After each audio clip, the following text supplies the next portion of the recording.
কত সুন্দর হয়েছে আর একেবারে এই যে সফট হয়েছে, ভেতরটাও খুব সুন্দর হয়েছে। তো এখন খুবই গরম, তবু আমি আপনাদের দেখাচ্ছি এই যে কতটা সুন্দর হয়েছে দেখুন, দেখেই পুরো জিভে জল চলে এসছে। নমস্কার বন্ধুরা, সুজাতা ভিলেজ কুকিংয়ে আপনাদের অসংখ্য অসংখ্য ধন্যবাদ জানাই। আজ আমি আপনাদের দারুণ একটি শীতের মজাদার রেসিপি শেয়ার করব। আপনাদের বাড়িতে যদি এক বাটি সুজি থাকে, আপনারা সুজি দিয়ে এই রকম দারুণ মজার একটি পিঠের রেসিপি বানিয়ে নিতে পারবেন। তো এর জন্য আপনাদের পুরো ভিডিওটা দেখতে হবে। তো পুরো ভিডিওটা দেখতে থাকুন, আশা করি আপনাদের খুবই ভালো লাগবে। এবং আপনি যদি আমার চ্যানেলে নতুন বন্ধু হয়ে থাকেন, অবশ্যই চ্যানেলটিকে লাইক, শেয়ার ও সাবস্ক্রাইব করে নেওয়ার অনুরোধ রইল।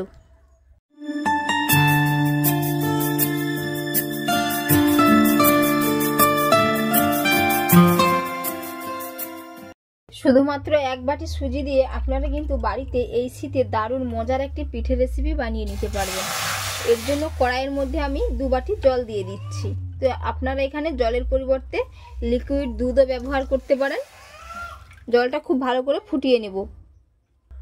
জল খুব সুন্দর হয়ে গরম হয়ে গেছে। এবার এর মধ্যে আমি দিয়ে দিলাম পরিমাণ মতো লবণ।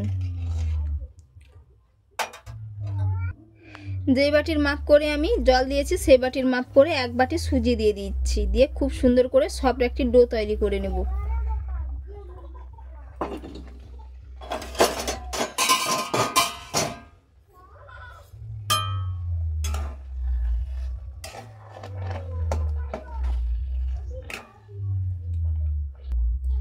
জলটা খুব সুন্দর হয়ে শুকিয়ে গেছে আর এই যে খুব সুন্দরভাবে সফট একটি ডো তৈরি করে নিয়েছি। তো এবার আমি এটা কড়াই থেকে তুলে নেব। দিয়ে আমি একটি নারকেলের পুর বানিয়ে নেব।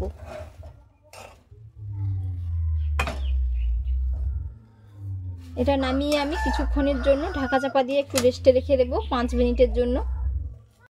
নারকেলের পুর বানানোর জন্য এখানে আমি 1/2 বাটি চিনি দিয়ে দিচ্ছি। তো যে বাটির মাপ করে সুজি নিয়েছিলাম সেই বাটির মাপ করে 1/2 বাটি চিনি দিয়েছি। তো বন্ধুরা এখানে আপনারা চাইলে চিনির পরিবর্তে গুঁড়ো দিতে পারেন, গুড় দিলে কালারটা খুবই ভালো আসে। তো এবার আমি 1 বাটি নারকেল কুড়া দিয়ে দিলাম।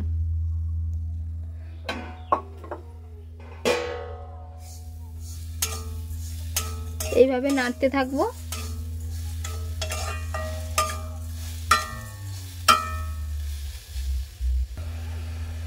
তো চিনিটা অনেকটাই গলে গেছে। তো আপনারা এই অবস্থায় চাইলে একটু ক্ষীরও অ্যাড করতে পারেন। তো যাদের কাছে ক্ষীর নেই তারা কিন্তু এখানে গুঁড়ো দুধও ব্যবহার করতে পারেন। তো এখানে আমি 100 গ্রাম গুঁড়ো দুধের একটা প্যাকেট নিয়েছি। তো পুরো দেব না, হাফ দিয়ে দেব।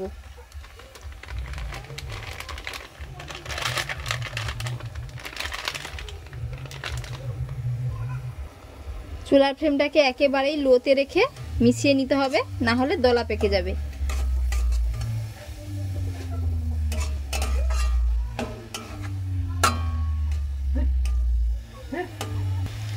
খুব ভালো করে মিশিয়ে নিয়েছি।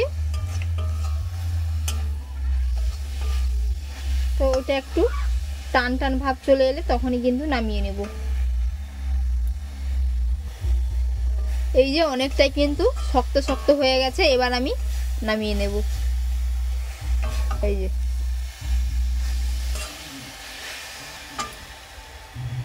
এই যে নারকেলের পুর রেডি করে নিয়েছি আর কতটা সুন্দর হয়েছে, একেবারেই ঝুরঝুরে হয়েছে। তো এইদিকে ডোটাও কিছুটা ঠান্ডা হয়ে গেছে, হাত দেওয়া যাচ্ছে। তো এবার আমি এটাকে ভালো করে একটু ঠেসে নেব, একেবারে সফট করে নেব। তো বন্ধুরা কে কোথা থেকে ভিডিওটা দেখছেন অবশ্যই কমেন্ট করে জানাবেন। এবং আপনি যদি আমার চ্যানেলে নতুন বন্ধু হয়ে থাকেন অবশ্যই চ্যানেলটিকে সাবস্ক্রাইব করে নেওয়ার অনুরোধ রইল। সাথে আজকের রেসিপি যদি আপনাদের ভালো লেগে থাকে একটি লাইক করে দেবেন। তো এইরকম করে 3 থেকে 4 মিনিট ভালো করে একটু ঠেসে নেব হাত দিয়ে। এই যে খুব সুন্দর করে সফট একটি ডো রেডি করে নিয়েছি। এবার এর থেকে আমি ছোট ছোট করে লেচি কেটে নেব। এরকম সাইজ করে লেচিগুলো কেটে নেব। আপনারা চাইলে লেচির সাইজটা একটু বড়ও করতে পারেন, কিন্তু এটাই সব থেকে পারফেক্ট। তো এরকম করে আমি লেচিগুলো সবগুলো কেটে নেব। সমস্ত লেচি কেটে নিয়েছি। এবার আমি এরকম গোল গোল করে বোলের শেপ দিয়ে দেব।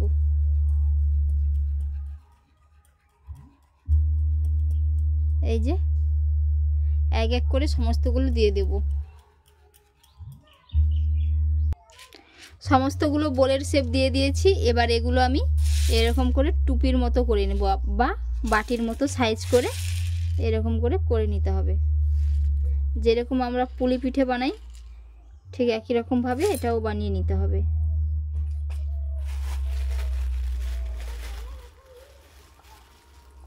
এই যে এবার আমি এর মধ্যে নারকেলের পুরটা ভরে নেব। একটু বেশি বেশি করে দিয়ে দিচ্ছি, দিয়ে মুখটাকে এইভাবে একটু ফোল্ড করে নিতে হবে। এইভাবে এই যে এইভাবে চেপে দিয়েছি যাতে না ফেটে যায়। হাত দিয়ে একটু চ্যাপটা করে নেব যাতে নারকেলের পুরটা ছড়িয়ে যায় চার সাইড। এই যে এরকম করে সবগুলো বানিয়ে নেব। আবারও একটা ঠিক একই রকমভাবে বানিয়ে নিচ্ছি। এই যে নারকেলের স্টাফিংটা ভরে দিচ্ছি। এরকম করে একটু ফোল্ড করে নিতে হবে প্রথমে, এরকমভাবে।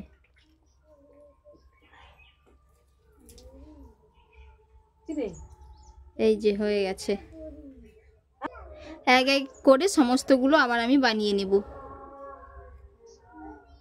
এই যে বন্ধুরা সমস্তগুলো বানিয়ে নিয়েছি, দেখে নিশ্চয়ই বুঝতে পেরেছেন কতটা সুন্দর হয়েছে। এবার আমি এগুলো স্টিম করে নেব। স্টিম করার জন্য এই যে আমি একটা ফুটো একটা গামলি নিয়েছি, এর মধ্যে সাজিয়ে নেব। আপনাদের বাড়িতে যদি থালা থাকে আপনারা দিতে পারেন। তো বন্ধুরা চাইলে এর মধ্যে একটু তেলও ব্রাশ করে নিতে পারেন, যেহেতু সুজি তো তলায় লেগে যাবে না, এর কারণে আমি তেল দিলাম না। আপনারা চাইলে একটু তেল লাগিয়ে নিতে পারেন। এক এক করে সাজিয়ে নেব। এই যে খুব সুন্দর করে সাজিয়ে নিয়েছি। এবার আমি গরম জলে দিয়ে এগুলো ভাপিয়ে নেব। একটা পাতিলের মধ্যে জল দিয়েছি, জলটা আমি গরম করে নিয়েছি। তো এবার এর মধ্যে আমি ঝাঁঝরি গামলিটা বসিয়ে নেব। এই বাটির মাপ করে এখানে আমি 1 বাটি জল নিয়েছি। এই যে বসিয়ে নিয়েছি যাতে না তলায় জল লেগে যায়, এইরকমভাবে পাত্র নিয়ে কিন্তু বসাতে হবে। এবার আমি ঢাকনা দিয়ে 10 মিনিটের জন্য স্টিম করে নেব। যেহেতু আগে থেকে সুজিটা অনেকটাই সেদ্ধ হয়ে আছে, তো 10 মিনিটের মধ্যেই হয়ে যাবে। এই যে একটি ঢাকনা দিয়ে দিচ্ছি যাতে না স্টিমটা বেরিয়ে যায়। 10 মিনিট হয়ে গেছে, ঢাকনা খুলে দিয়েছি। দেখে নেব। এই যে হাতে লেগে যাচ্ছে না, এর মানে বুঝে নিতে হবে এটা হয়ে গেছে। তো এবার আমি এটা তুলে নেব। এবার আমি একটি প্লেটের মধ্যে তুলে নেব। আর এই যে বন্ধুরা কত সুন্দরভাবে উঠে যাচ্ছে, একটার সাথে একটা লেগেও যায়নি এবং তলায়ও লেগে যায়নি, খুব সুন্দরভাবে হয়েছে। এইগুলো আপনারা গরম গরম পরিবেশন করবেন আর একেবারেই সফট, পুরো মুখে দিলেই মিলিয়ে যাবে, এতটাই সুন্দর হয়। আপনারা বাড়িতে যদি না একবার বানান তো বুঝতে পারবেন না। আজকের রেসিপি আপনাদের কেমন লাগলো অবশ্যই কমেন্ট করে জানাবেন। সাথে বাড়িতে এইরকমভাবে একবার বানিয়ে খাবেন, খেতে পুরো দুর্দান্ত হয়। শীতের সন্ধ্যায় কিংবা সকালে খেতে পুরো দারুণ লাগবে। তো এতক্ষণ পুরো রেসিপি দেখার জন্য অসংখ্য অসংখ্য ধন্যবাদ রইল। আপনাদের সাথে নেক্সট অন্য একটি রেসিপিতে দেখা হচ্ছে। এই যে